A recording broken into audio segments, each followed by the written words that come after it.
വേണ്ടി വീട്ടിൽ വെച്ച് പ്രസവിക്കുകയും ആ അമ്മക്ക് ജീവൻ നഷ്ടപ്പെടുകയും ചെയ്തു. അതിൽ അങ്ങനെയുള്ള വീഡിയോസിൻ്റെ കമൻറ്റുകളിൽ കണ്ടതാണ് ഹോസ്പിറ്റൽ ഡെലിവറിയിൽ ഭയങ്കര ദുരന്തമാണ്, കഷ്ടപ്പാടാണ്, ബുദ്ധിമുട്ടാണ്, ഇങ്ങനെയുള്ള കമൻറ്റുകൾ കുറേ കണ്ട്. ഹോസ്പിറ്റലിലും അമ്മമാർ മരിക്കലില്ലേ, കുട്ടികൾ മരിക്കലില്ലേ എന്നൊക്കെയുള്ള കുറേയധികം കമൻറ്റുകൾ കാണാനിടയായി. അത് വളരെ വിഷമമുണ്ടാക്കി.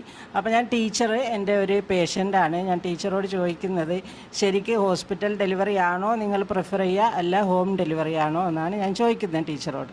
ഹോസ്പിറ്റൽ ഡെലിവറി തന്നെ 100. കാരണം എപ്പോഴും നമുക്ക് പഴയ കാലമല്ലല്ലോ. ഇപ്പോൾ നമുക്ക് ഒരുപാട് എന്താ വെച്ചാൽ പഴയ കാലത്തെ കാര്യങ്ങൾ നമുക്കത്ര അറിയില്ലെങ്കിലും ഇപ്പോൾ നമുക്ക് ഏറ്റവും സുരക്ഷിതം ഹോസ്പിറ്റൽ തന്നെയാണ്. അല്ല, ഇപ്പോൾ പഴയ കാലത്ത് 100 ഡെലിവറിയിൽ ഒരു മരണം ഉണ്ടാവുമായിരുന്നു. ഇന്നത് 10,000-ൽ 1 അല്ലേ?